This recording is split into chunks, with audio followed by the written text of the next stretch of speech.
Hello, guys, and welcome to NS Sports TV. I am Matt, your temporary host, while Nippin is literally in a plane now going to India. So, big up to everyone that is listening or who will be listening back to this in the future. So, this is the Sixth Sense podcast, which is technically the Third Sense podcast because half the big six chose not to turn up. Most of the London clubs, typical bottlers.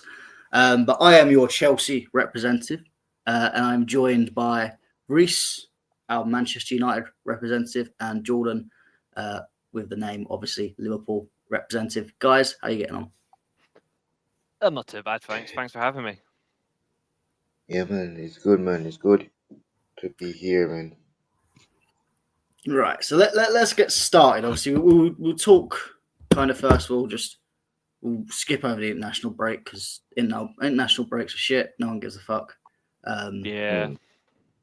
Can't be asked really to talk about it. But we'll start with we'll go to you, Reese. Obviously, the big story of the weekend is Amarin's debut. Obviously, we spoke a little bit behind the scenes of kind of your thoughts on Amarin, but how are you excited? I am, honestly. I think for the first time in a long time, I'm genuinely excited for a Man United game. I think probably the last time I was genuinely excited was probably the FA Cup final when everyone wrote us off and I told Nip into his face that we would beat City and he couldn't hack it. But apart from that, it's the level of excitement, but also it's the change. I'm liking what I've seen so far from Amarin, particularly in these interviews. I've watched some of the clips from training. But it's all about what happens on Sunday games against Ipswich, who have been, they're not the worst team in the league, but they've had some really horrible results, but they've had some really good ones as well. Like the win against Spurs before the international break was big for them. So they are coming this game on a high, but then again, so are we. Obviously, we had a decent international pre-run with Van Nistelrooy, which was actually quite decent. So I am looking forward to it. I think it'll be an interesting game. I'm looking forward to seeing United roll out and an unconventional back three compared to a back four because this team can't play in a back four for shit. So I am looking forward to it. It's a fresh start and I want to see how things go. So I am genuinely looking forward to it. Yeah, I think it'll be interesting to see completely different style of play to what you're used to. I mean, I wouldn't say you had a style of play for the last few years, but no, we just had hope. We just had hope in a bald man from Holland. I mean, at least like under Ollie, you had some sort of counter-attacking style. It might have been crap, but at least you could say there was something. But kind of who do you think is going to be for you the big winners kind of coming into this first kind of spot? Obviously, it's a back three, so I imagine me looking from the outside, feel Harry Maguire looks at that and how he's played the back three before, and he's probably smiling massively.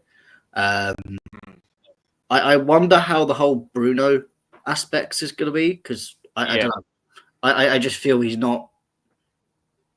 I don't really feel he's a Ruben Amorim type player, which I feel like. I think that he's one of the players I think is going to be the most questions are going to be asked. Like I think himself, Marcus Rashford especially, are they going to play as a striker? It looks like potentially Rashford is going to play as a striker, and depending on how he wants to work with Rasmus Højlund, I think the likes of Fernandes, it'll be very questionable. Does he play him in a deeper role, or does he play him as one of the 2 10s behind the striker? Lots of questions to be asked. I think the winners, as you asked originally, I think one at the moment he's got the most clean sheets in the league, but I think this is a very good way to exploit his distribution a lot more. I think Andre Onana is a potential winner here for Ruben Amorim in terms of building out from the back. I think Lisandro Martinez, provided he doesn't try to kill people, I think he is a winner in this sort of system. Obviously, building it from the back, he's a very good defender as well. He's very good holding the ball. I think potentially Mateus de Ligt. He's had some good moments, but he's also had a few where he's been really poor. Excuse me, he's been really poor. I think he's 50-50, but I think he's got a decent chance. I think Lenny Yoro coming back from injury. They didn't play him in the under-21 games. They'd rather keep him in training, play training games with the first team to get him back into some level of fitness. I think he could potentially be a winner as well. slotting in. I think from a wing-back perspective, I think Nozar Mazraoui is a winner massively. He's probably been our best player this season so far. I would say Ugarte, just because of the personal relationship he's already got with Amorim in midfield. I'd say Kobe Mainoo. Potentially Garnacho, Amad Diallo as well. He's just absolutely fantastic. He should be getting more opportunities, in my opinion. I'm not sure about Mason Mount, obviously ex-Chelsea, but to be fair, I think for his best performances in the Chelsea shirt were when he played in Thomas Tuchel's 3-4-3, ironically, as one of the 2 10s. So it gives him a little bit of a familiarity to a role. And I think the last winner depends on how he gets hold of him, unless he replaces him in the summer. I think Rasmus Højlund is a potential winner. But this whole squad, ironically, could be winners here if they just actually do what he wants. If they actually respond to his coaching, because I think he communicates a lot better than Ten Hag ever did. I think if he communicates his ideas well to them, they'll all respond. The individual, but also the team sense. Obviously, your individual personality should shine in a team, and the team should benefit in that way, because then the team will become a whole lot better in and out of possession, more effective in defence, more effective when attacking. That level of unison and team ethic, in a way, hard work, is vital to an Amorim team. His sporting team, he will not let anybody not play below his expectations, and he will defend that. So I think that will come down to it the most. I'm looking forward to just seeing who steps up, and whoever doesn't step up will be out the door. I mean, the fact is, I think he's the right man for 2 different reasons. I think he's the right man because it's something fresh that Manchester United actually need in terms of going forward, a whole new approach. But I think he's also right for United because he is a manager who went to a club that hadn't won anything in years, and he won them the championship twice, amongst a few other trophies. But he did it his way, and the players bought in. If nobody buys in at United, it won't be him that goes.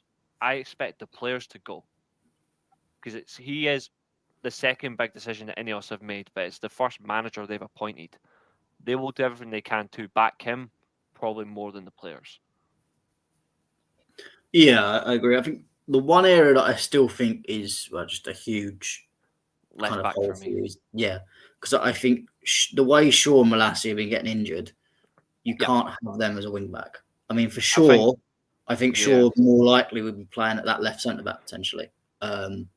Depends on games, I think Tommy Tuchel kind of did it with Reece James on that right centre back before we started getting a billion injuries. And I think that was a bit more to protect him a little bit. I agree. And then the problem is Malassi is not the same. So does he go a bit more experimental and push a wide player out there, Garnacho, Diallo? I think he like might that? in some games. He did say he wants to start with wing backs first, like full backs into wing backs first. Then he'll introduce wingers over time. But it's about making sure that they can defend. If they can defend, then they'll be fine. I think you might, until he gets replaced, I think Anthony might fill in at left wing back as well, just because obviously he can carry the speed and he does have good work ethic. But it really does depend on the game itself. I think the problem in Malacia is he got such a horrible injury. And then every time the question was asked by fans or by journalists when they asked Ten Hag or whatever, they always asked him, do you know what's going on with Ten Hag? And he never gave a straight answer. Now, if I'm Tyrell Malacia, who is recovering from injury or trying to get back fit, he hasn't played football in almost a year and a half. He hasn't played football for so long, and the manager's not even giving you any form of answer. That destroys your mental health as well. Like that, he's basically just shutting him to the door, which I don't think helps. But I think Tyrell Malacia, Luke Shaw needs to get gone anyway. Like he's finished. He's not as good as people think he is. Even from the Man United fan base, the ones that defend Luke Shaw scare the hell out of me because he's not a good player at all. He should have been let go 5 years ago. When Mourinho said he doesn't have a brain, is when he should have been sold. But we persisted with him for no bloody reason. He has to go. But I think Malacia, until we get a different left wing back option, I would give him a chance to at least prove himself. Because at least it's a wing back that can play in that position now instead of having to convert a winger. Let the wingers over time improve on their defensive side. Amad Yeah. Diallo, I think, should play in one of the 2-10 roles. I think Anthony at wing back makes more sense than Amad does, but I could see Amad potentially playing out there because he's naturally left-footed, which isn't a bad thing either. Yeah, I mean that's where I kind of looked at Ahmad a little bit more, but yeah, I think Yeah. that left back role was going to be a bit of a. But it's always been a bit of a strange one for United for years, so it's no change. Yeah. But I do Been a agree with you long with the problem. kind of Mason Mount thing. I think potentially controversial. Mm-hmm. If Bruno doesn't sort his stuff out, I feel like Mason Mount will seamlessly fit into that role much better than Bruno does because I agree. Mason Mount will press well in that role. Obviously, the only problem is can you get the Chelsea Mason Mount? Because Mason Mount seems to have completely disappeared off the face of He's the looked earth. really sharp in training. Like the good thing I've seen in training, obviously, he's been trialing the front three of Rashford in the middle, Mount on the left hand side, and he's played Ahmad off the left so he can invert them as the 2-10s. And it is really good. Like the crossing from Ahmad or even from Mazraoui directly to Mount is actually allowed Mount to get some good finishing position. I get it's in training; it's totally different to the main game. But Mount is getting right in between the goalkeeper and the two centre back position you would expect a back four to play in, and he's getting right in between them like a number 9, and he's finishing really well. I'm hoping. I've never been a fan of Mason Mount. I prefer the likes of James Maddison or Cole Palmer, but I think in the right system, Mount is a hard-working player, a manager that embodies hard work, especially a team that plays a high attacking line or even a high defensive line. If you're expected to attack and defend, and you're a hard-working player, you'll thrive. I think Mason Mount is another potential here, but I'm not sure. I could see him potentially playing in the 8 role as well, but I don't want him to play in that role. No. I want him to play in the attacking midfield role where he thrives. He's got good crossing ability as well, and he's good from set pieces. It wouldn't surprise me as well if sometimes if Mason Mount plays as one of the wing backs. I wouldn't be surprised. He's done that. He's done that a couple of times too at Chelsea. So, and he'll fit in. The thing is, Chelsea at least he's like I'll fit in anywhere. I just want to play. Whether he has the same desire for Man United, God knows. I mean, Yeah, he said it was a dream to come to you guys, so he should do. But you know what footballers are like. yeah, But absolutely. Jordan will bring you in for this. I mean, obviously you won't speak much good about United, but what's your thoughts on the Amorim? Are you a little bit worried, or is it same old Man United? Well, it is about Man United, but yeah, Ruben Amram. Well, I see what he can do with Sporting CP. I know he beat Arsenal with Sporting CP. He beat Man City in the Champions League with Sporting CP. But yeah, this coach is good, man. He's good. It's the first time I'm seeing him coaching. We did link with him before. He didn't come to us, so now he's at Man United. So we're looking to see what he will do in charge and also in the derby when he plays Man City and Pep again. So yeah, it's a great to see what he will do in. So yeah, happy to see him in the Premier League for the first time. But yeah, coaching Man United, let's see where he can bring Man United in the league. So yeah, big up to Yeah, him, I man. agree. I I mean, agree. for me, I only have one worry though with Amorim, and this is nothing. It's not on him to be fair. My biggest worry, he's coming in after international break, which is good. At least he's had the international break to be with these players and train. But he's got like what between Sunday and the Liverpool game on January 5th. I think it's 18 games, 19 games, something like that, in like however many days left. What 60? It's like what 68 days, 19 games. That includes the Europa League, the League Cup the League Cup quarterfinal. Sorry, against Tottenham. We play Arsenal in a couple of weeks as well. We don't play Chelsea. I don't think. No, we don't play Chelsea in that run, which is actually quite good. But we play Man City in December. We play Forest as well just before that. We play Forest the week before we play City. Then we play them after. We play Liverpool after, like literally after the New Year. I think that game's at Anfield. I think it's Yeah, at Anfield. Anfield. Yeah. It's a quite an interesting run for Amorim. It's a lot for him. I like the fact he's come in and said like his objective right now isn't the top 4 or it's the Europa League. Me personally, he should go all out for the Europa League anyway. But I like the fact he says it's game by game. He's focused purely on the next game and winning the next game, which is a good mentality to have. But there's so many games in between now and then when it gets to midweek games and then straight back into the weekend. It's all about that recharge and balancing the squad. The reality of it is it's so many games in such a little time that I don't know if he's coming at the right time. But I like the fact it's a good manager who's actually, you know what, I know I'm good enough. I'm going to go for it. But it's just so many games. I think that's the hard thing for any club as well. If you've got into a new situation like that, it's tricky, especially over a variety of competitions. Yeah, as well. I think the problem is after you get the time of players taking the day off, it's straight into tactically preparing for the next side. You haven't really actually got time to learn the system. I mean, looking back with Chelsea and Maresca, obviously Maresca's system is a lot different to Potter and Poch and God knows who else we had before, Lampard.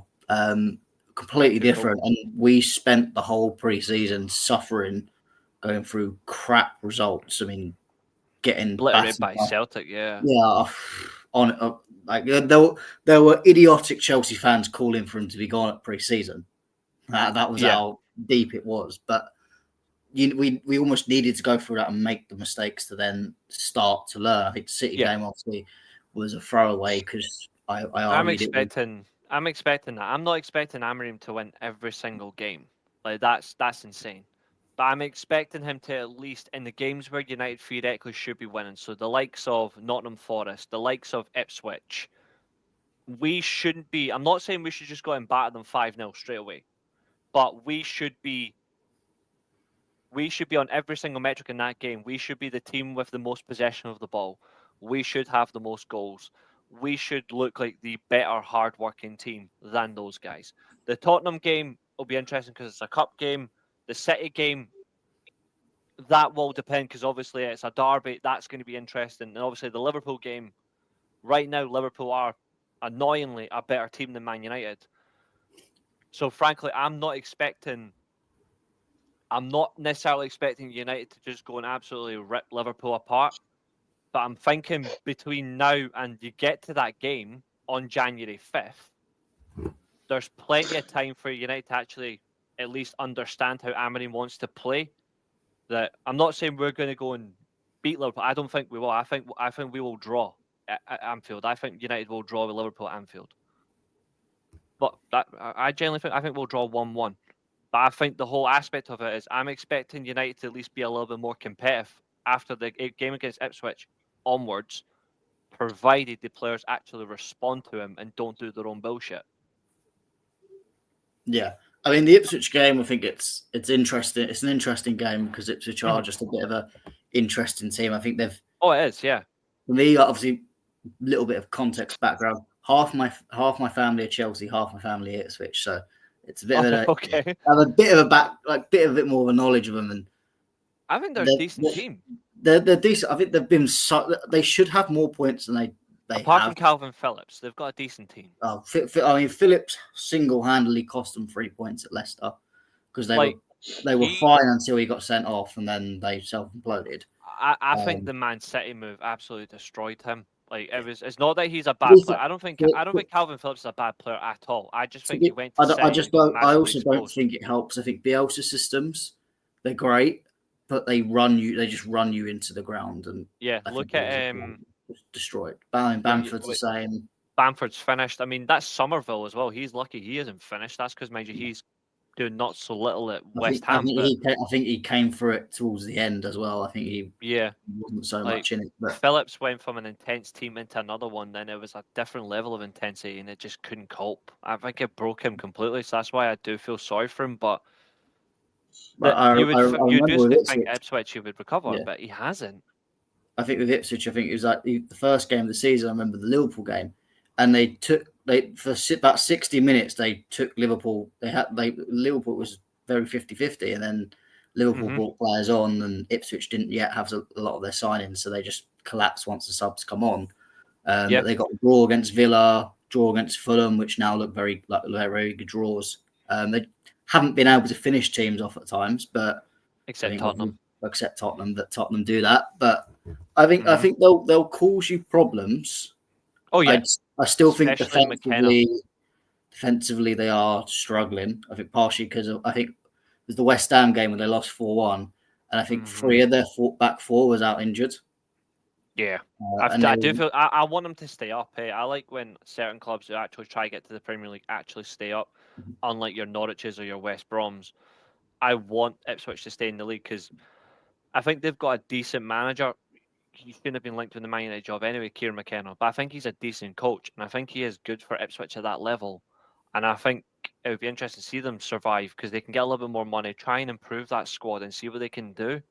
Because I think they are decent. I don't think they're never going to win the Premier League, but they could generally climb up the table if they stay in the league.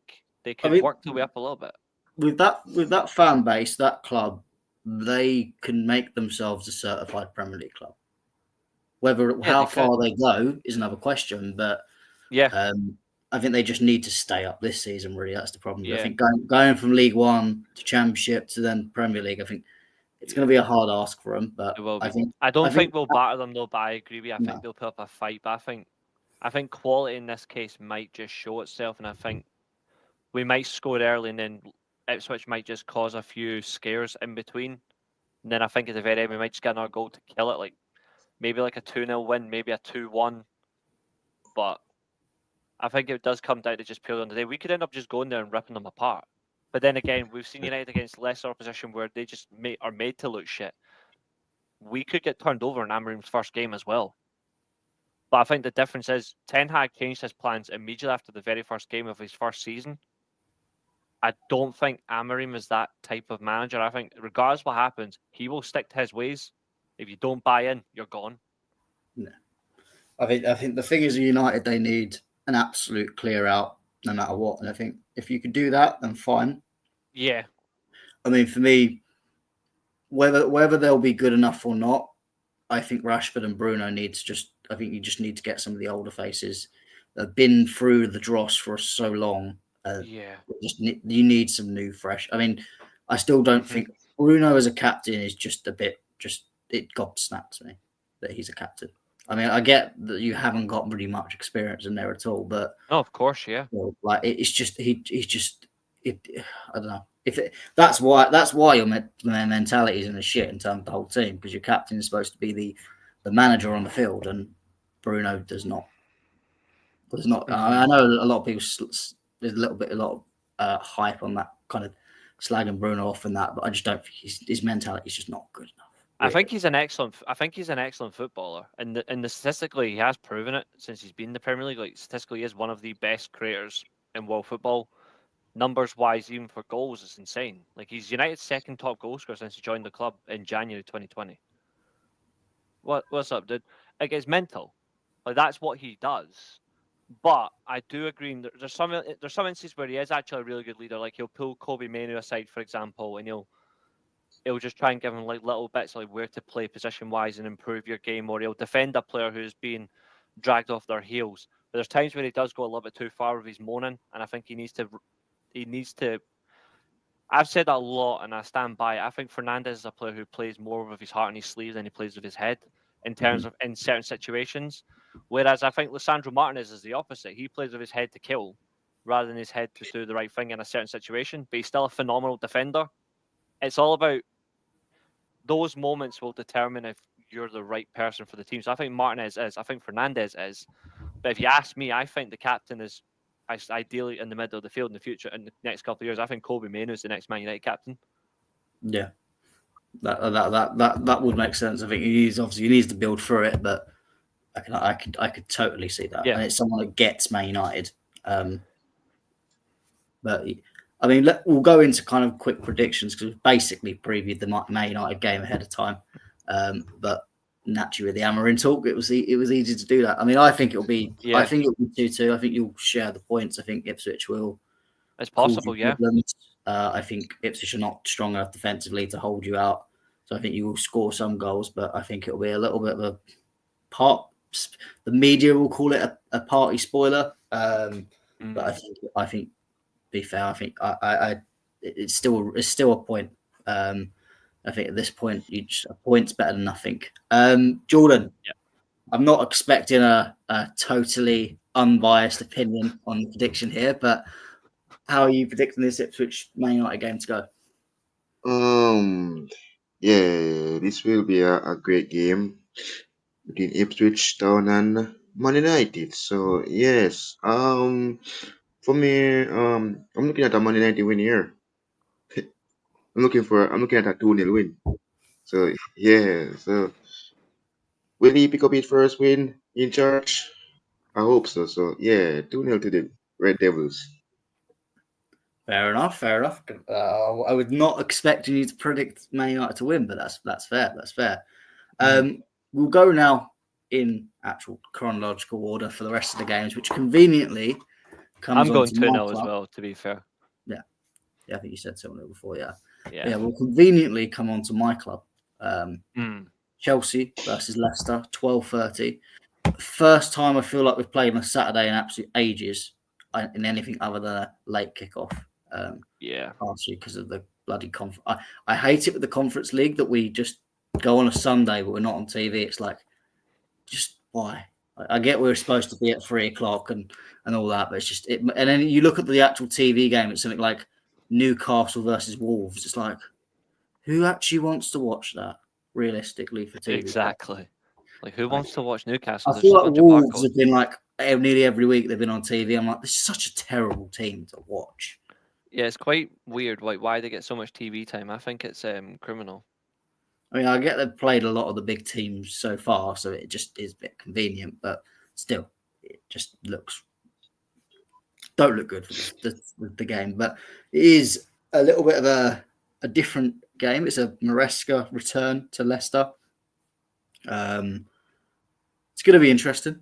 Be the first kind of newly promoted team Chelsea's faced, and usually of newly promoted teams, they sit back against us. We can see a stupid goal, and it's kind of 1-1 nil or 1-0 to them. But hopefully with Maresca that can change. Leicester are not really a totally sitting back type of team, but I guess they will do that for us because it's basically the easiest thing to do. Jordan, I'll start with you. How do you think this game's going to go? Do you think Chelsea are going to have a little bit of problems? Or I mean, I will say I do not know who we're playing in midfield because you've got. I think Caicedo played Wednesday, not come back this morning.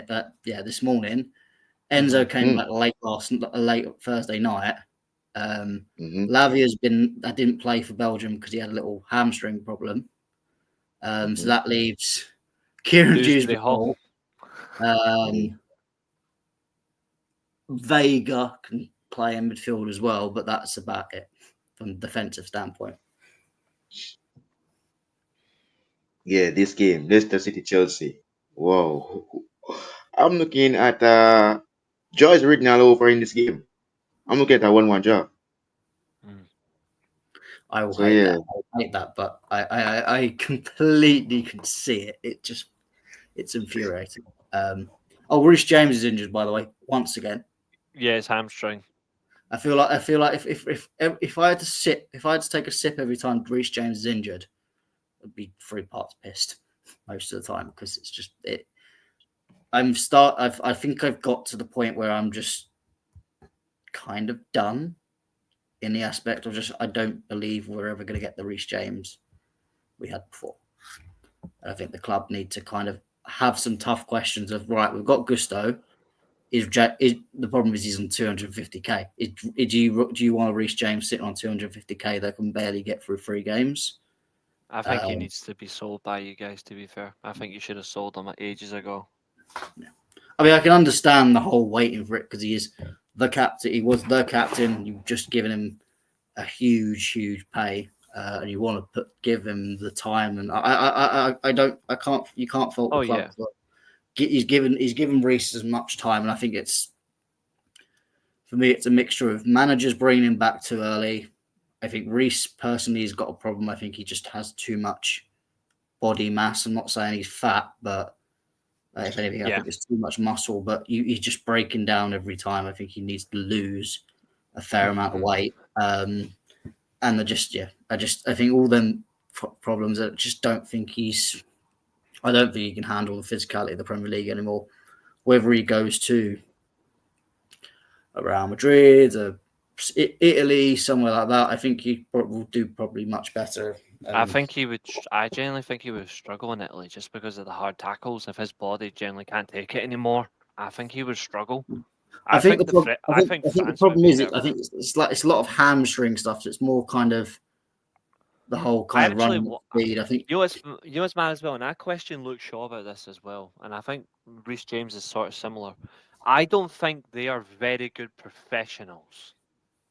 In a way that when I look at the amount of injuries that players get, if it's the same kind of injury over and over again, I'm starting to think, I get Luke Shaw had that horrible double leg break 9 years ago, but I mean, that's horrible. But since then, he's had like lots of hamstring or knee injuries, and he hasn't really looked after himself. I think Reece James, in a way, is slightly the same. It's always the hamstrings. I don't think he's looking for any means to try and find different ways to prevent these injuries from happening, like diet changes or being healthier when he's working out. I think he is. Don't want to sound the harshest way, but I think he's lazy. I think he is definitely a fantastic footballer. I rate Reece James as a footballer. I think he's fantastic, but as a individual, like Luke Shaw, I think they are lazy at looking after themselves. I look at certain players who've had horrible injuries, but have actually taken care of themselves afterwards. So, for example, like Sergio Aguero used to constantly get really bad ankle or foot injuries for Manchester City. He then changed his diet, and and after that, the injuries really became few and far between for him. So it's all about like very smart decisions. I don't think the likes of Reece James or even Luke Shaw does that. And I think that's consequential where they get these injuries. And then it's always the same thing. They're out for ages. They come back and they don't look like they've actually made any effort to get in shape. Last time I saw Reece James play, he looked way off the pace. Even for someone who he is quick for a wing back, he looked a whole lot slower. He looked like Juan Mata Manchester United last season, like his last season of his Man United career pace. Like that's how slow Reece James looks. And that is very concerning. If one, he's meant to be your captain. Two, he's meant to play wing back when he's meant to be the width of your team on the right-hand side. And he can't do it. Because his body gives way. And I don't think he's got confidence in himself as well. I think there's a lot of mental fragility. Mentally, I can say these injuries have shot him to bits. Yeah, I think he's afraid to even try and do like a 10, 15-yard run into the opposition's final third to even get a cross in or even hit a shot. Because I think he's afraid that if he even hits the ball even just a little bit, he'll end up snapping himself. I think he's afraid that he'll hurt himself. And that is scary for a pro. And I think, honestly, Reece James, in the nicest way, I think he should reconsider his career. Yeah. I think he should. I think an added aspect to it that I've always looked at, I think it's also kind of, genetically within the James family, because obviously you've got in the women's team, you've got Lauren James. Yeah. Same sort of problem when she was at Arsenal / Man United. She had same horrible injury sort of problems, and Chelsea brought her back, and she did a year of just sorting herself out injury wise. Emma Hayes was kind of like, she's not playing, she's just sorting herself out fitness wise. Exactly. And she's had some problems with her calf this season, and you do see like kind of what she gets to April and she starts breaking down niggly injuries. But I do think genetically, the James family itself, I just think they're built up and they're a bit injury prone in general, and that's where Lauren gets managed quite well. I think Reece doesn't get. I think it's a mixture of a lot of things. I think it's The genetical aspect, I think there's been some terrible advice with injury management in Chelsea in general. I mean, during the Same with Graham us. We've got horrible during the injuries as Graham well. Potter It's era, we wrong. had this thing of he didn't like the whole yoga flexibility thing. So he just basically did no flexibility stretching. It was all power stuff and whatever. Which is not good at all. And me as a health professional, I scream with that. Like, and I remember with Reece James, it makes complete sense. I mean, there was a bit where it was in Poch's era, and they did a jokey kind of Chelsea players practicing yoga, and Reece was trying to do it, and honestly, it looked like a stick trying to do yoga. He just was so unflexible. I was like, no wonder your hamstrings are breaking every 5 minutes because they can't move. There's no flexibility in them to actually do anything apart from the basic primal function, and that's why as soon as they do any sort of stretch, they just rip the shreds. Exactly, and it's never good for you. I don't think whether it's his own private physios are just not very good, not giving the right advice. He's probably not taking too much advice himself. Exactly. Mentally, he's been shot. I just think everything is wrong. I think he just needs to go away somewhere, new, fresh environment, completely new, fresh faces, and go again. I don't think his career is necessarily done. I think it's done in the Premier League. But I think I think the way I look at it is, look at someone like Christian Pulisic, who's gone to AC Milan and hasn't really had a proper injury since, and is doing quite well out there. Like, he just needs to. He's been amazing. Start. I mean, AC Milan as well. AC Milan is effectively Chelsea B at the moment. Well, don't insult me. I'm a third Italian, and Milan are my Italian club. No, but I mean, it just seems like every one of the players that I like seem to go to AC Milan, like Tomori. He's a good player, but he needs to get back to his best. Like, Loftus-Cheek is quality. Morata as well to a degree, but like Pulisic has been incredible. Like, he's an incredible player. I mean, I joked because Chelsea technically, we own Strasbourg in France. I was like, we might as well just buy AC Milan. They have half our players that we used to have, but obviously not. We're not going to buy AC Milan because that'd be a bit of a problem if we did go to Champions League. But there you go. But yeah, I think we should make a move. In terms of the actual game, Leicester-wise, it depends on. It's hard to predict until I see what midfield we have. I feel like he'll play. I feel like Lavia will make it because I think it's been a hamstring tweak, so I feel like he's been told you're not playing international football, but you're coming back and you're going to be fine. So I think it'll be a Lavia and someone else, whether that'll be Dewsbury Hall, whether he'll play Fernandes. I think Caicedo, I don't think makes it. I think he's come back just way too late to even bother. If this was a Sunday game, maybe, but Saturday at midday, it's like, no, not going to make it at all. So I think I'm going to go with 2-1 Chelsea just to be positive, but 1-1 I can totally. I would, if I was putting on a bet, I'd probably bet 1-1. Yeah, I'm to be fair, in essence, I would be fully expecting you guys to win, based on quality, and also this is pretty much that Leicester team to most of it is still a Maresca team. I just don't think they've done well under Steve Cooper, and it doesn't help. Obviously, he has got the Forest links, which hasn't really done enough for him.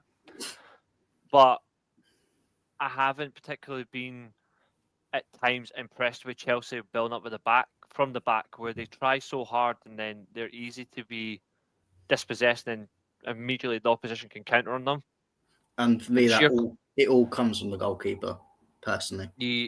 Because the goalkeeper, I mean, I was since I think it was the Man United game I started it. I was in the pub watching the games because my Sky has been messing up for weeks, and Sky are useless at sorting it out. But there you go.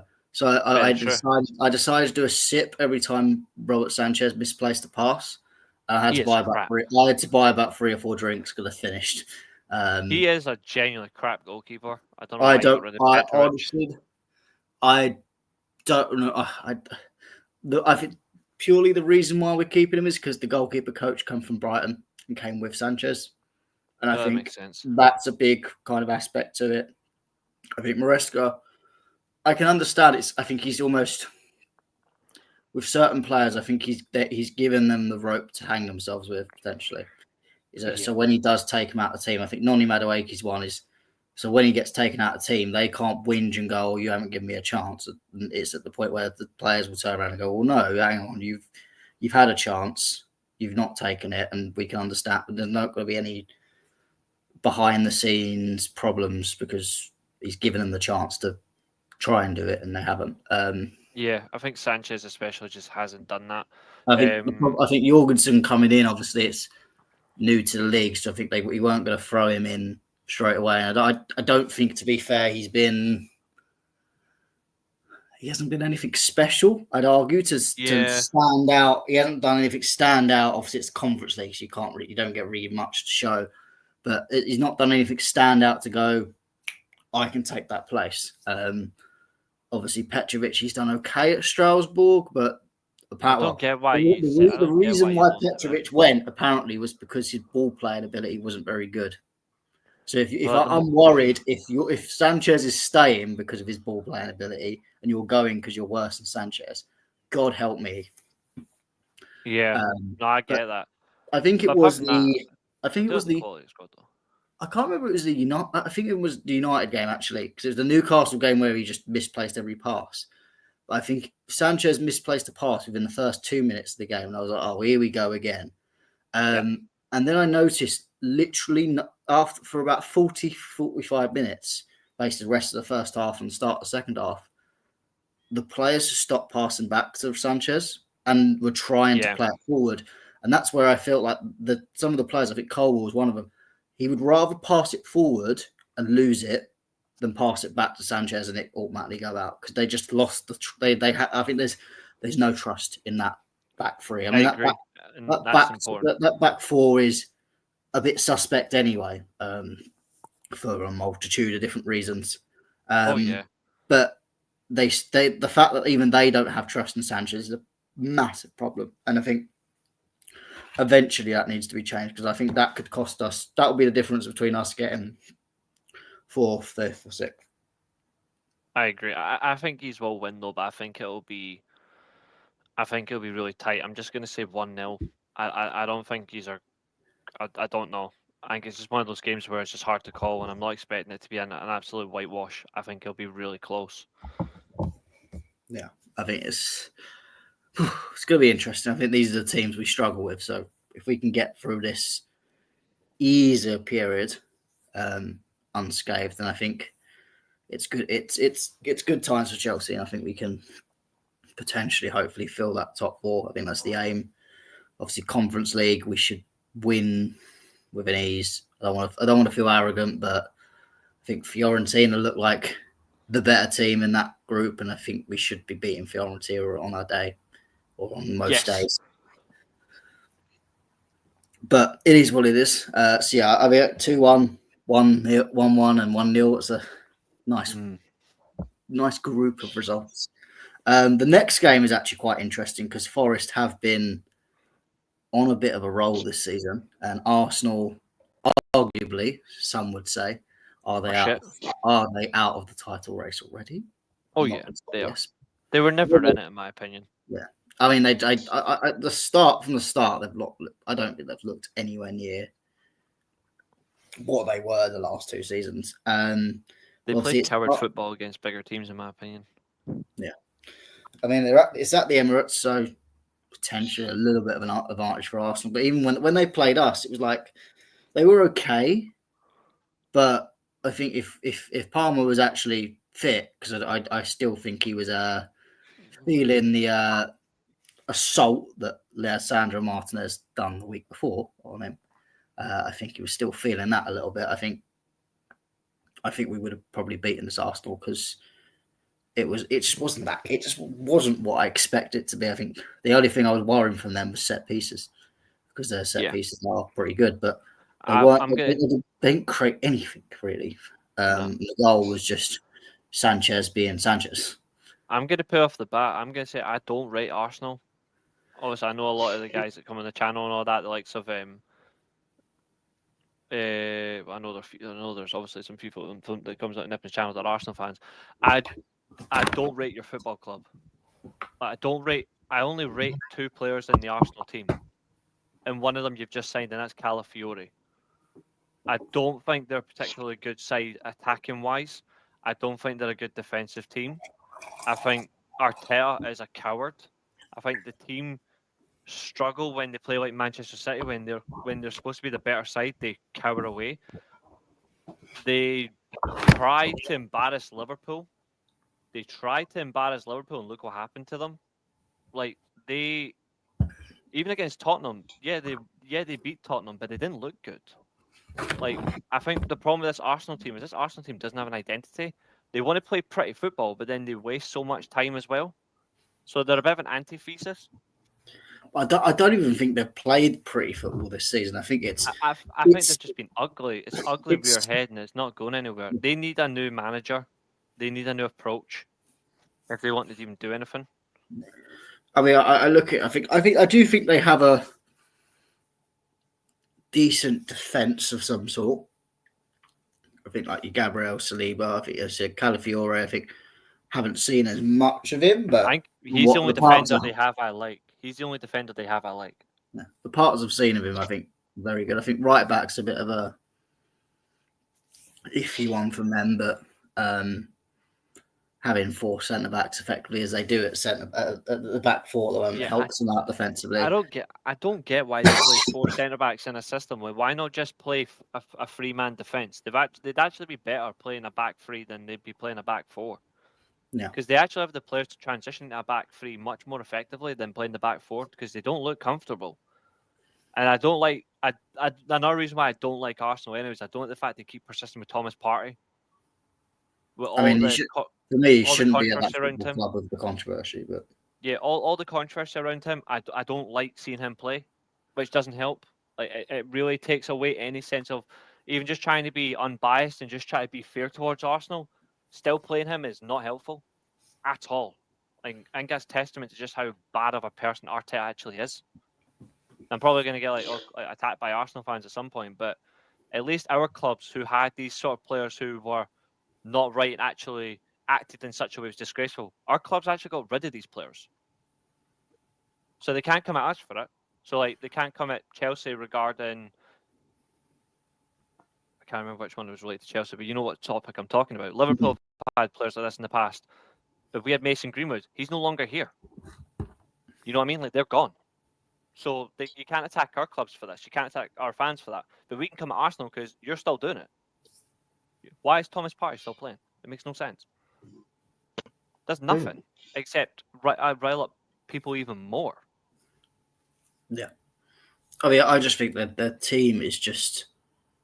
They're not even in the title race anyway. They're not even close. It's just terrible. I mean, Saka's okay on his day, but I think Saka's just really off.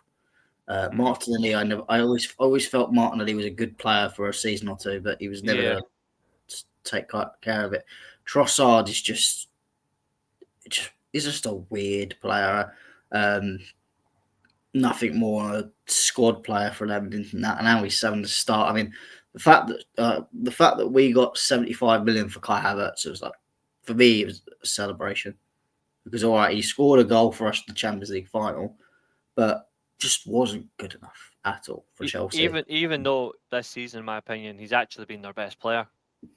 Yeah, but it's like you play him in the right position. Kai Havertz is actually a good footballer. You play him in certain positions. He looks so lost and out of his place. You play him in that number 10 role. Kai Havertz is effective as fuck. Just look at even though it's international break, just look at the way he played in that number 10 role for the Germans. They absolutely smashed Bosnia, and Kai Havertz didn't look a foot of place. Yeah, that's the thing. I just feel like if you're playing him up front, you're limiting yourself and you're limiting him. I mean, in number 10 again, why spend 75 million when you've already got someone like Martin Odegaard? It's like you can't play both in the same unless you're going to do an Amorim. You're not going to play them, and you're not going to play 2 10s. So it's just, I mean, I don't mind unless you change it. Chelsea did unless you change the system. No, They could Chelsea. change the system and make it work. I think they effectively could make it work because I just don't like the fact that they waste Mikel Moreno as well. Yeah, to be fair, he hasn't looked so good from what I've seen so far. But The way they've used him makes no sense. I like him. I think he's a really good midfielder, but it just makes no sense. Arsenal would suit a 3-4, even if you're still playing 2 wingers or 2 10s. because I think that even Saka can play that wing back role. You don't like it as much, but he's played it Yeah, for Arsenal, for England, and I think you can potentially play someone like a Zinchenko who's going to be a bit more defensive on that left side, and Saka can just bomb it down that right hand side, almost yeah, like exactly. a winger. Or even play Saka as Um, one of the 10s. Like Saka in one of the 10 roles, at least he can be yeah, creative. I Zinchenko think as a wing back would be actually very good. exactly. I think if you got Calafiore, Gabriel, and Saliba, or Ben White, that's a decent back three. Rice and then a Moreno in midfield. Rice Moreno for me would be midfield. Front three: Havertz, Odegaard, and what a striker. They need to get a striker. That's the problem. As long as it's not Gyökeres, I don't care. Yeah, I don't know. I They don't know can where take- Gyökeres will go, but They well, you know, I think Arsenal can go for Mateta. It fits him well. Or re-sign Aubameyang. that will go down. That will go down well with Arteta.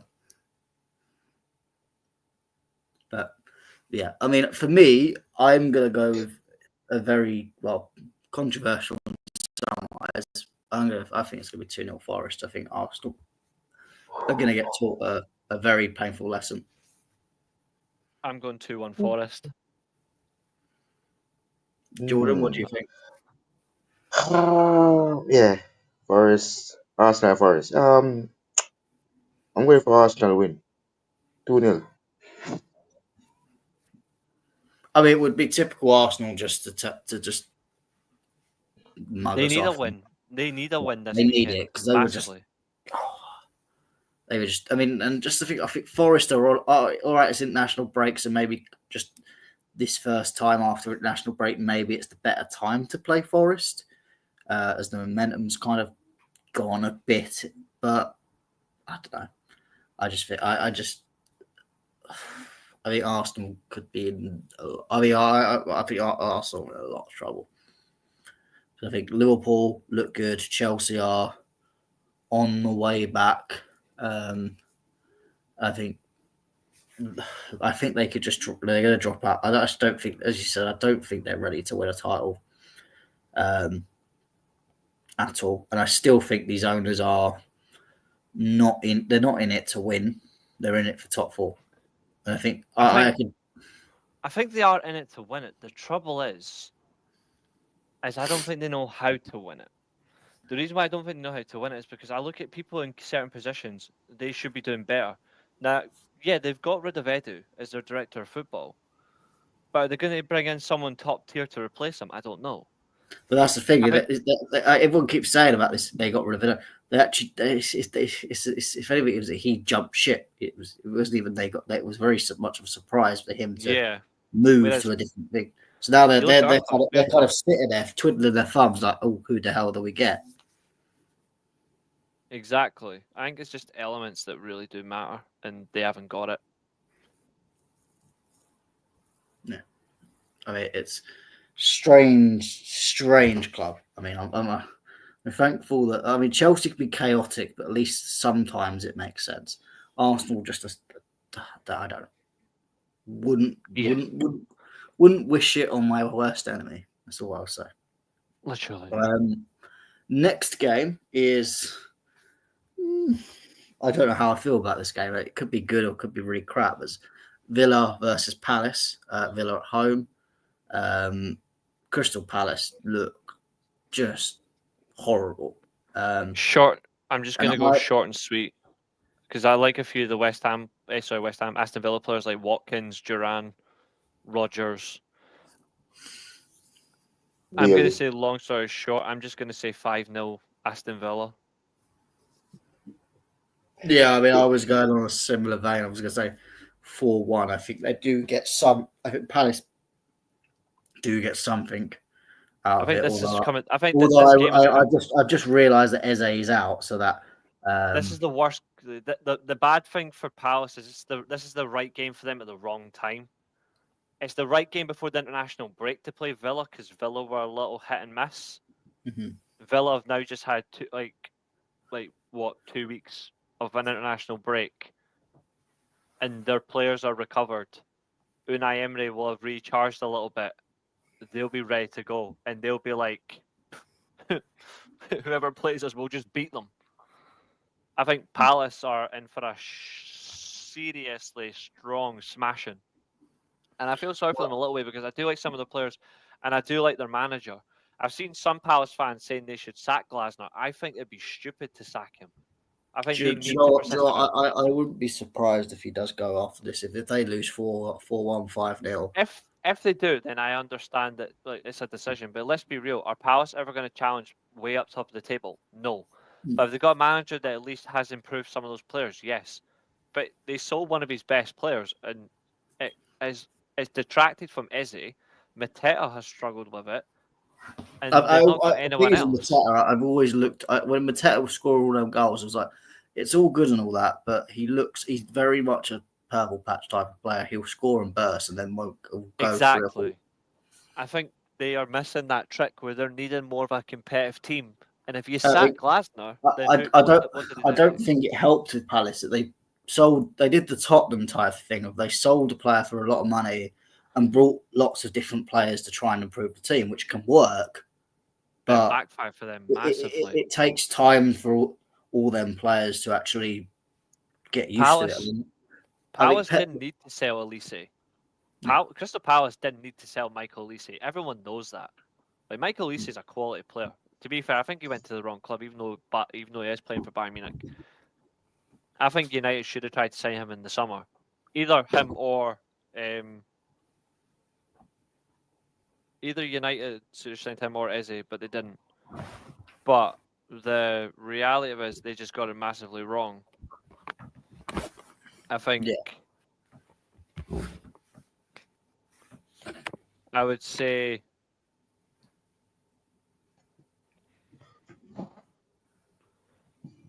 the problem is they let him go and it put so much more on Eze when Eze and Elise worked really well, and he's never really recovered since. I think Eze my problem with him, he doesn't keep fit enough. Yeah. And I just can't. I just don't think you can rely on him as much as you did on. I know Elise got injured quite a lot as well, but you still felt you could rely on him a little bit. I don't see that reliance on Eze, and I think Pep Guardiola once said something I really kind of took to me a little bit. Is that he's talking about transfers. He said when you bring in 3 or 4 new players to a 11, you're changing. It's a change of system. It's not even you bring in 1 or 2 players, and you're just improving the squad. But once you change 3 or 4 players in that side, it's a whole new system and a way of playing that you have to do because you're changing so much of the squad, and just bringing all that in while losing your best player, it's going to change a lot. And I think you do need to push for it. I think if this is January, February, and they're still struggling, then all right, you've got to look at that at that point, and you're in survival mode. But I just don't. I mean, I wouldn't be surprised to see this if Glasner can't sort it out. I wouldn't be surprised to see this team go down because I think they've been at some points over the Zaha era. It was kind of Zaha saving them. Elise has kind of done a little bit of that, and I just think you can't keep doing that and stumbling around without eventually falling through the drop zone. I agree. Massively agree with that. Yeah. The only thing I'd say is at least you've got someone like Southampton, Leicester that are just not very good. But I think for me, if I'm going back to Ipswich, if I'm Ipswich Town, I'm looking for that one team to be better than. It's Palace. It's your Wolves. Them sort of teams. I just think they're so on that precipice of potentially messing up. Southampton as well, ironically. Yeah. But it is what it is. Jordan, what do you think of this Villa Palace game? Do you think it's going to be a thrashing like we've said, or do you think it might be a bit closer? Well, the way I've seen them play and also what they did, and also we beat them as well. So yeah, seeing what they can do, and I was watching Leon Bailey for them indeed. But yeah, I'm going for a 2-1 win. Aston Villa. Yeah, Watkins, Bailey. Yeah, I mean, there's an annoying thing. We played them, I think, third game of the season. Palace. It was 1-1. It was literally Chelsea were all over them, and it was just one bit of magic from Eze, and that was it. I was like, it's such a fucking piss take. So Eze can do it when he's on it, but I just don't think he's on it enough for the time to do that. And I think, as I said, it would be a resounding Villa win. Do you know what? The 3 o'clock games are they're all a bit interesting. I think this game could be a bit of a goal fest potentially, and that's Brighton versus Bournemouth. Both teams that want to try and get a goal. Bournemouth started a bit slower at the start of the season. I think the new striker took a bit of time to get into it, but such a good striker as well. They've both Evan Nielsen is quality. I think Bournemouth. I really like. I like the manager. I like the team as well. I think they've got some good set of players. Brighton, obviously, they're just an interesting club. I don't know what to how much to say about the manager. Bit young, to say the least. And I think that against us, they were a bit Postecoglou like, very suicide football. I think that's where they're going to lose out. But obviously, it's gonna do well enough to keep them in potentially the top half. But how do you see this game? I think this will be really high scoring. I like both teams in that way. They play really aggressive pressing football. They take their chances. They create lots of chances in games. Doesn't matter who the opponent is. They create lots of chances. They work hard. They've also got 2 managers that are very clever with how they set their teams up, and I like the way they react to each other quite well. I think this will be high scoring. It wouldn't surprise me. I actually think you're going to see one of the big scorelines of the season. I'm going to say a 3-3 draw. Yeah, I mean, I'm on the right. You're on the right track to me with the kind of high scoring. I think it's going to be 4-3 Brighton. I think it's going to be almost just basketball football. And I think it's criminal that this game. If I was Sky and I was looking at a game to just show how exciting football could be, I just put this game on. I know you've got Man City Spurs at 5:30, so I can understand why that's on TV. I can understand why BT have taken the Leicester Chelsea game because of the aspect of Maresca going back. Exactly. Sunday, I don't know why they bothered to put the Liverpool Southampton, because that's just gonna be a one-way street. I can understand the United Ipswich game, but I'd have found a way to put Brighton Bournemouth on TV, because I think it's going to be an absolute madness game. Well, we say that it'll probably be 0-0 now. We've said all this. Typical way of football. Wouldn't surprise me. Yeah, I mean, Jordan, how do you think this game's going to go? Yeah, Southampton, Liverpool. He's so happy that you mugged his He's so happy you mugged his football club. He skipped Brighton Bournemouth because you've mugged his club. It feels good. So even a United fan did it to him. I'm not mugging his club. I'm just saying it's Southampton. You just mugged his club by saying it shouldn't be on TV because it's a one-way game. No, Liverpool. Liverpool Southampton should be on Pornhub, because it's going to be an absolute. Southampton's just going to sit down, put their bum out, and there you go. We're going to win this game away from home. 2-0 to my club Liverpool on the road. See what I mean? You've mugged his club and just came back and said clean sheet 2-0 win. Oh, we can't say clean sheet because this wee bastard said put on porno. Ali's back, Oh, Ali's back, so yeah. Ali's back. Jesus, So, Jesus Christ. Weirdly enough, I can't stand Liverpool, oh Never my mind. God. but I do think Liverpool annoyingly will win against Southampton. And I think they won't just win, I think they'll humiliate them. I don't like Russell Martin as a manager. I think he's crap. He's one of those people that's failed and gone upwards.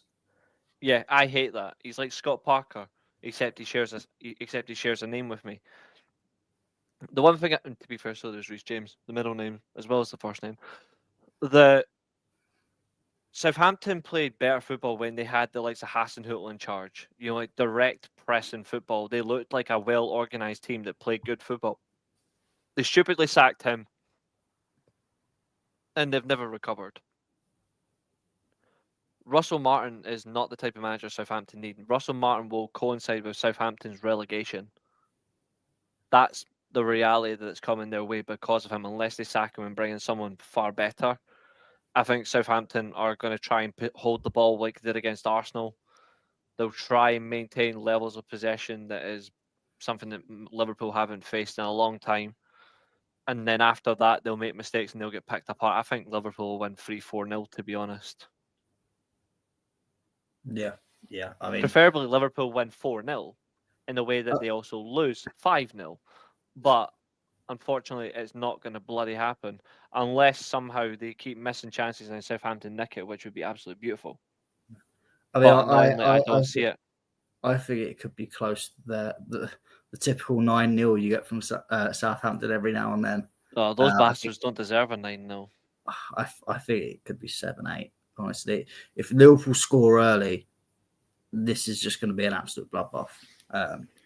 I think so. Annoyingly, yeah, I think it will be, and that's bad for football if Liverpool go on an absolute smash fest on teams until they play us. Then we beat them, but I'm just not sure. I think Southampton are just. I think Southampton are in for an absolute slaughtering, and that's because they've got a shit manager, and the opposition isn't weak.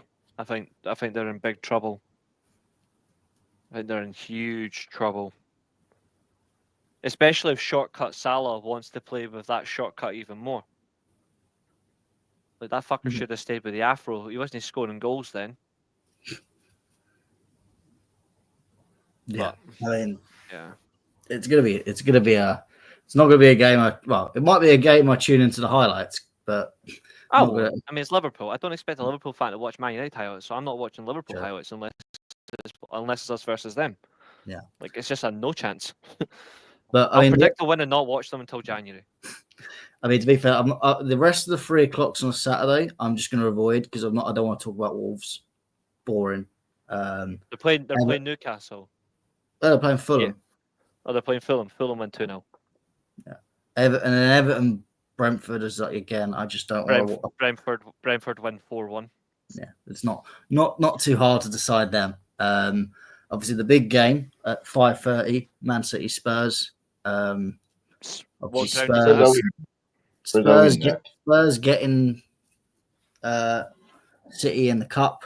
Can they do it again in the league, or is Postecoglou going to get found out again? Depends on the stadium. What stadium's that? Etihad. Is it the Etihad? 2-0 Man City, unfortunately. Oh, geez, me no. I want Spurs to beat City, but unfortunately, it's at the wrong stadium, so City won't lose. If it was at the Spurs stadium, I would 100% back Tottenham to win. In that way, fully, I'd be like 100%. They're not losing this. And that's the thing. City need a win, and Tottenham are charity FC. They just give people wins when they need them. Tottenham have been donating charity to years. I mean, they donated the Premier League to Leicester City. I would say Chelsea helped a little bit in that. Oh yeah, you certainly did. Oh, yeah, it made me laugh that Eden Hazard effectively decided 2 league titles in a row with a goal. which was True. interesting. It was terrible that season, but at least the Battle of the Bridge was something else. That game was a bit mad. I mean, I was at that game live, and after the game, it kicked off as much as it did inside the ground. It was just beyond, and it was insane. I don't like to just wildly back out my own fans in it. It was 100% the Tottenham fans that caused it. I mean, I've told the story a couple of times on different channels, but it was a two Chelsea fans, dad and the son. The son was about 11, 12 years old, which my first mistake was, why are you taking him to a Chelsea Tottenham game when it normally kicks off a little bit anyway. But they were just naturally trying to get through, keeping their heads down. And these absolute drunk morons were started throwing bottles at their feet, glass bottles. So the dad's gone up to them and just said, like, right, you guys are, I get you're having fun. You're trying to just be Larry and all that. But my son's like 12, like, we're just trying to get home. Can you just pack it in? And one of the Spurs fans decided just to turn around and punch the dad in the face right there and then, which was stupid because they were right next to a big crowd of just Chelsea fans, to which the Chelsea fans naturally saw that and just went and swarmed. And it was an absolute war at that point. I was just there just trying to get out of the way, get away. It was like, I do not want to get arrested. I do not want to get put in a police car. Thank you very much. Just want to get home. I mean, I was only 16 myself, and I was lucky to talk my mum into letting me go. And then she saw that, and I told her that, and she was like, "You're never going to a Chelsea Tottenham game again." But yeah, Tottenham fans, I just have no respect for them, the scumbags. For once, Chelsea fans were not in the wrong. We're not in the wrong. But yeah, I think City will win 3-1. I think Tottenham they will give a lot. I think they'll give a lot of goals away because I don't really rate their side at the moment. I think Postecoglou, he's okay, but he's just too blindly into his own game, which is just a bit suicide as it is. I just can't see them. They're entertaining to watch. I'll give them that at times, but they'll never be a top team. I don't expect Tottenham are a top team anyway, but they'll never be a proper top team playing like that. Yeah, I agree. I think you get, especially when you got players like Richarlison, spending the amount they did on Dominic Solanke. It's just like, no. It's just like he had a great season at Bournemouth, but there's been I've seen enough from him at Chelsea. I'm sure Jordan's seen enough of him at Liverpool that at that top level, he's not. I don't think he's ever that top striker you're going to pay 60 million for. Yeah, I just think he's a good striker. He's not a great striker. He's a good striker if you want to try and get into that maybe Europa Conference League spot, challenge the Europa spot. I mean, West Ham probably would have been a good move for Dominic Solanke, but I don't think he goes higher than that. But that's the Tottenham way, is to sign players like Dominic Solanke, pretty much, and then every now and then sign a Gareth Bale or a Harry Kane and get lucky. Jordan, how do you think the City and Tottenham game are going to go? Oh yes, indeed. If it was at Spurs home ground, I would be going with a Spurs win. But it's at the Etihad, so I'm going for a 3-0 win. City. It's at the Etihad, so it's gonna be a Haaland hat-trick.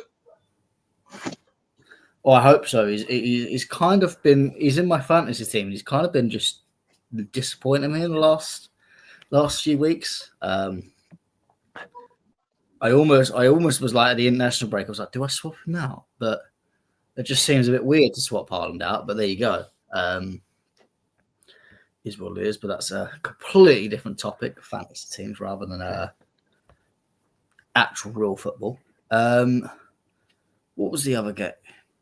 I swear I've gone from Newcastle West Ham Monday night Oh. football. Again, like, why is this a Monday night football game? All I'm gonna say is two boring shit football teams. I've got no interest in this game. You've got a bunch of barcode clowns versus a bunch of bubble blowers. I'm not even interested. I'm just gonna say 0-0 and just get rid of both teams because I don't care. I don't care about them. I'm talking about this Bournemouth Brighton being a 3:00 kickoff. Why is it not on a Monday night? Unfortunately, because they hate us all. Like this should be a game that you would watch in the Saudi Arabia League because nobody wants to care about that professional league, and that's what Newcastle are. So just get rid of them. Yeah. Don't care. I don't rate them. I never have. And West Ham are just not. They should be a whole lot better, but they're not going to back their manager properly. So I feel sorry for Lopetegui. But hey ho, that's football. But I mean, I've never really liked Lopetegui anyway. And I said I live in Essex, so I have a lot of, unfortunately, West Ham fans as mates. Mates is the abbreviated term. The West Ham fans have got to have some friends. They've got to have someone. So I'll take a bit of pity for him. But one of my mates, he was huge with David Moyes out. Couldn't stand it. And he was so excited. I was like, be careful what you wish for. And as soon as he got Lopetegui, I was like, I'm not feeling it. I'm not feeling it. I said to him, I was like, you don't back your managers enough to get enough out of Lopetegui. I just feel like the Wolves kind of him just almost quitting and tapping out just really didn't feel right for me. I just feel it hasn't worked. I mean, West Ham were comfortably probably the worst team I've seen Chelsea play. I mean, Chelsea they won 3-0 and they probably weren't even, they're rolling down the hill. They weren't even in first gear. they didn't try. No, they just took the handbrake off and just let it go, and we still won 3-0. Mm-hmm. So I would probably see. I feel like Newcastle will probably win 1-0, just because West Ham I feel are that bad. But as I don't. Newcastle were not very good against us, and then we stupidly gave away the League Cup game to them, which I get sometimes when you play a team one after the other. It's always a bit of a hard one, and unfortunately in that game it was Chelsea cost the game in 10 minutes and then couldn't get it back. But there you go. Jordan, how do you think this bore fest of Newcastle West Ham's are going to go? Yeah, after it will be a great game, no doubt. So it will be a big battle between Isaac now and Bowen. So I'm going for a 2-1 win for Newcastle United. I'll be shocked if there's 3 goals in this game, but I'll be shocked if there's 3 tackles. honestly, 3 red cards. 3 red cards. I mean, I think Fulham at least will make the Wolves game a bit interesting. I mean, this game is this will be the one time that I'd actually think performance enhancing drugs might be a good idea, just to put some sort of spice and energy into this game. Or sleeping tablets. Yeah, everyone. I don't think you need sleeping tablets for this. You might need to speed up. You might if you need to speed up the process. I don't think I'm gonna have problems. Trust me. But it is what it is, and that is the end of the Premier League weekday. Some interesting games and some, as we just said, some absolute snoozers. But hopefully, all of our teams could come out unscathed. We'll see. I'm sure one of us will not be happy, and unfortunately, I don't think it's going to be Jordan. I think Jordan will come out. But I think either one of us, Reese, or potentially both of us, could be coming out a little bit unhappy. I think, to be fair, I think even if you get a draw, I don't think you're going to be that unhappy. As long as I see the back 3 shape implemented and there's a better performance, even if it ends in a draw, but we actually see a change, I'll take that. that's a good start. Yeah, for me, I think I'll be more annoyed at a draw than you would. So I can tell you that right now. But I'm not going to push through any more trouble because it is nearly 12 o'clock and I want to go to bed early-ish. Not going to do a nip in and do 2.5 hours. But Reese, before we go, any final thoughts? Just thanks for having me. It's been a good stream. I've really enjoyed it. Well, it's nice not to go off into tangents. I can now and then, but depends on the situation. So here's to Amarim's first win, and here's to hopefully Liverpool and City losing at the weekend.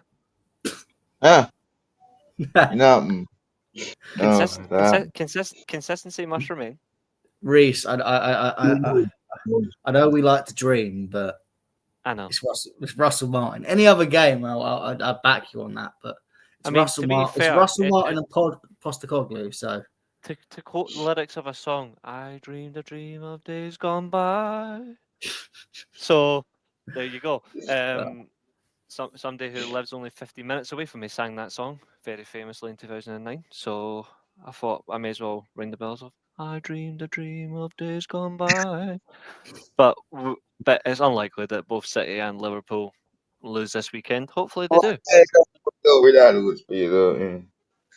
Yeah, I mean, if you lose and Arsenal also drop points, celebrate. Yeah, I mean, Jordan, any final thoughts before we end it? Yeah, after Southampton, we have Real Madrid at home, but yeah, the main focus is on Southampton first. But yeah, we have them twice again. Jeez, we have them Sunday, we have them in the cup. So yeah, big match reaction for the game. Well, big up to everyone that has been listening in and that has listened in after this has gone out, not live. But yeah, hit the comments. Let us know what your scores are going to be. Me and Nipim, Nipim once he's landed in India. Hopefully, touch wood, he's safe flight, of course. But we'll have a look at the comments and try and reply to some of you. I don't know, honestly, what streams are going to be on for the next week or so. Nippin's basically going to just give me dates, and I hope I can make it. But we'll potentially have another 6% podcast at some point. Maybe next week, maybe not. We'll see how it goes. Maybe we'll have Reese on, maybe we'll have whoever on. Maybe some actually London clubs will actually turn up rather than bottling it as usual. Because as much as it's nice to talk to Man United and Liverpool fans, I do like to banter the London sides. It's a bit more personal at that point. But there you go. Typical Arsenal, typical Tottenham. I don't even West, but to be fair, I could have invited a West Ham fan. At least we could banter them a bit more. But I don't think they'd want to come on and would defeat the point of the 6% podcast. But there you go. Big up to everyone listening. Of course, Reese, Jordan, thank you guys for coming on. Thank you all for listening. And we'll see you again on another stream of NS Sports TV. See you guys later.